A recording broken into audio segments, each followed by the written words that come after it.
श्री हरि भागवत नवनीत प्रथम स्कंध मंगल प्रस्तावना। जन्माद्यस्य यतोऽन्वयादि ततश्चार्थेष्वभिज्ञः स्वराट् तेने ब्रह्महृदाय आदिकवये मुह्यन्ति यत्सुरायः तेजो वारिमृदां यथा विनिमयो यत्र त्रिसर्गो मृषा धाम्ना स्वेन सदा निरस्तकुहकं सत्यं परं धीमहि। परमात्मा श्री कृष्ण का ध्यान करने से मन की शुद्धि होती है। अनेक बार तीर्थों में स्नान करने पर भी मन की शुद्धि नहीं होती है। तीर्थों में स्नान करने से पाप का नाश होता है। स्नान से तन की शुद्धि होती है। बहुत दान देने से भी मन की शुद्धि नहीं होती है। श्रीमान लोग बहुत सा दान देते हैं, अच्छा है। अति दान देने पर भी मन की शुद्धि नहीं होती है। मन बिगड़ा है संसार का चिंतन करने से। वह मन जब भगवान का ध्यान करता है, भगवान के चरणारविंद का ध्यान करता है, भगवान के हाथ का ध्यान करता है, भगवान के श्री अंग में मल नहीं है, मूत्र नहीं है, रुधिर नहीं है, मांस नहीं है। भगवान का श्री अंग केवल आनंदमय है। भगवान के एक एक अंग में आंख और मन को स्थिर करना ही ध्यान है। मन को बार बार समझाना संसार सुंदर नहीं है, संसार जिसने बनाया है वह सुंदर है। मेरे भगवान अति सुंदर है। भगवान का ध्यान सर्वकाल हो सकता है। रात्रि में 12 बजे कोई भगवान की पूजा करे तो वह उचित नहीं है। रात्रि के 12 बजे पूजा नहीं होती है। रात्रि में 12 बजे ध्यान हो सकता है।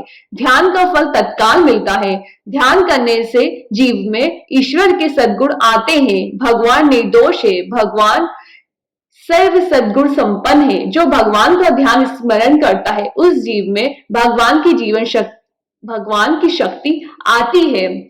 आजकल बहुत से लोग दवा खाकर शक्ति को बढ़ाने का प्रयत्न करते हैं। दवा रोग का विनाश करने के लिए खानी चाहिए। दवा से रोग का विनाश होगा। शक्ति तो भगवान देते हैं।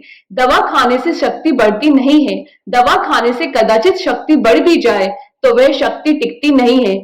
किसी भी निमित्त से वह शक्ति बाहर निकलेगी। शक्ति बढ़ने पर काम मारने के लिए आता है। शक्ति बढ़ने पर क्रोध आ जाता है। दवा खाने से जो शक्ति बढ़ेगी वह शक्ति टिकेगी नहीं। शक्ति भगवान का ध्यान करने से बढ़ती है। भगवान का नाम जप करने से शक्ति बढ़ती है। संसार का ध्यान छोड़ दो। जितने पाप होते हैं वे सभी पाप संसार का ध्यान करने से होते हैं। संत संसार में रहते हैं, संसार का कभी ध्यान नहीं करते। संत सावधान रहते हैं, संसार कभी मेरे मन में ना आए। आप जिसका ध्यान करते हैं वह मन में आ जाता है। संसार का ध्यान करने से ही पाप होता है। संत सर्वकाल भगवान का ध्यान करते हैं। कदाचित आप भगवान का ध्यान भले ना करो, किसी मानव शरीर का ध्यान कभी करना नहीं। जिस शरीर में मल मूत्र है उसका ध्यान करने से मन बहुत बिगड़ जाता है। मल मूत्र से भरे हुए शरीर को सुंदर समझना बड़ा ज्ञान है। जो शरीर मल मूत्र के आधार से बना है वह शरीर सुंदर नहीं है। मेरे भगवान अति सुंदर है। कदाचित भगवान का ध्यान ना हो तो हरज नहीं है। सावधान रहना, मेरा मन किसी स्त्री का, किसी पुरुष का ध्यान ना करे। मानव शरीर का जो ध्यान करता है, मानव शरीर को जो बहुत सुंदर समझता है, उसका मन बिगड़ जाता है। सत्यम परम धीमहि। जब थोड़ी भी फुर्सत मिले तब ध्यान करो। पाप और पुण्य तत्काल फल नहीं देते हैं, कालांतर में फल देते हैं। आज कोई झूठ बोलता है तो आज दुखी नहीं होगा। झूठ बोलना पाप है। आज झूठ बोलने वाला कदाचित सोचता हो कि झूठ बोलने से उसको पैसा मिल जाएगा, वह सुखी हो जाएगा। पाप का फल तत्काल नहीं मिलता है, पुण्य का फल भी तत्काल नहीं मिलता है। पाप और पुण्य कालांतर में फल देते हैं। कोई आज प्रेम से भगवान की पूजा करे तो उस पूजा का फल उसको आज नहीं मिलेगा, कालांतर में मिलेगा। संभव है आज भगवान की पूजा करने के बाद बुखार आ जाए, दुखी हो जाए। पुण्य का फल तत्काल नहीं मिलता है, पाप का फल भी तत्काल नहीं मिलता है। पाप और पुण्य कालांतर में फल देते हैं। जो प्रेम से भगवान का ध्यान करता है, भगवान का स्मरण करता है, उसका फल तत्काल मिलता है। ध्यान करने से स्मरण करने से मन की शुद्धि होती है।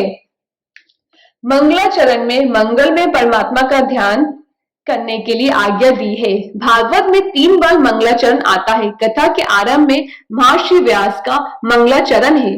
भागवत के मध्य में श्री सुखदेव जी महाराज का मंगलाचरण है और भागवत की जहाँ समाप्ति है वहां सूत जी ने मंगलाचरण किया है।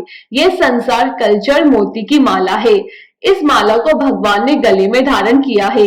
जगत के आधार भगवान है, भगवान सत्य है, भगवान सबसे श्रेष्ठ है, इसलिए ये संसार सत्य के जैसा लगता है। ये जगत ऐसा है कि सभी को भिन्न भिन्न दिखता है। बालक को जैसा जगत दिखता है वैसा जगत जवानी में नहीं दिखता है। जवानी में जैसा जगत दिखता है वैसा जगत वृद्धावस्था में नहीं दिखता है। पशु को जगत जैसा दिखता है वैसा मानव को नहीं दिखता है। बहुत से आचार्यों ने दृष्टि सृष्टिवाद माना है। ये सृष्टि क्या है, जैसी जिसकी दृष्टि वैसी वह सृष्टि की कल्पना करता है। हमारे ऋषियों ने इसलिए जगत का विचार बहुत नहीं किया है। जगत तो क्षण क्षण में बदलता है, जगत सभी को भिन्न भिन्न दिखता है, उसका विचार कौन करे। कल्पना करो, किसी माँ की गोद में 2-3 वर्ष का बालक बैठा है, उसे 100 रुपए का नोट दिखाकर कहो कि आपकी अपनी माँ को छोड़कर मेरे पास आ जा, मैं तुम्हें 100 रुपए दूंगा। बालक क्या आएगा? आपको नोट में रुपया दिखता है, बालक को तो एक साधारण कागज दिखता है। कागज में क्या है वह लेने के लिए नहीं जाता है। आपको कदाचित कोई 100 रुपए का नोट दिखाए और कहे कि यहाँ आओ तो मैं आपको अर्पण करूं। आप दौड़ते दौड़ते जाओगे और आभार के साथ स्वीकार भी कर लोगे। कोई देता है तो क्यों ना ले। बालकों को 100 रुपयों का नोट जैसा दिखता है वैसा आपको कहाँ दिखता है। बालक का जगत और जवान का जगत भिन्न भिन्न होता है। दृष्टि और सृष्टि में कोई बहुत भेद नहीं है। जैसी जिसकी दृष्टि होती है वैसी वह सृष्टि की कल्पना करता है। बहुत से संतों ने जगत को सरासर विलक्षण अनिर्वचनीय माना है। जगत का वर्णन क्या करे, किसी को सत लगता है, किसी को असत लगता है। जगत का वर्णन विचार छोड़ो। जगत में जो कुछ है ठीक है, जगत में कुछ खराब नहीं है और जगत में श्री कृष्ण के बिना कुछ अच्छा भी नहीं है। संसार का विचार छोड़ दो। जगत भगवान के आधार से है।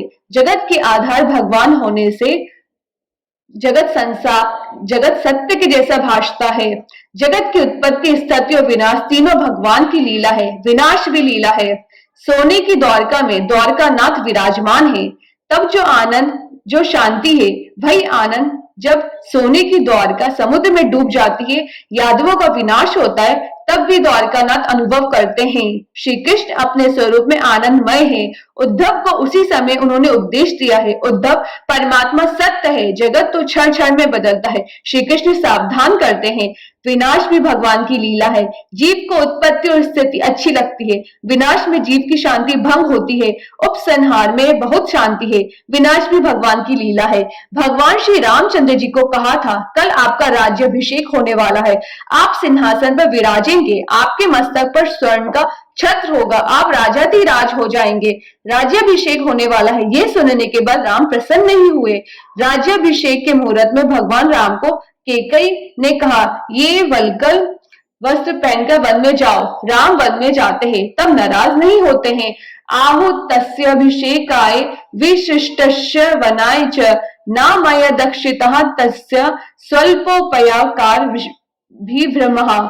ऋषि वाल्मीकि रामचंद्र जी के मुखारविंद का दर्शन करते हैं। राम सत्य है, राम परमात्मा है, राज्याभिषेक का उनको सुख हुआ नहीं। वन में प्रभु जाते हुए जरा भी नाराज हुए नहीं, प्रसन्न है। आपको कोई भोजन का निमंत्रण दे, कल 12 बजे भोजन के लिए आना।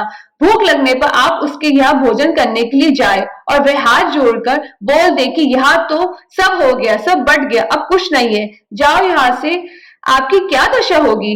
फोटो खींचने जैसा मुख हो जाएगा। मुझे कहा था, भोजन का निमंत्रण दिया था, मेरा अपमान कर दिया। राज्याभिषेक के मुहूर्त में राम को वनवास हुआ है। राम देव नहीं है, राम परमात्मा है, राम सत्य है।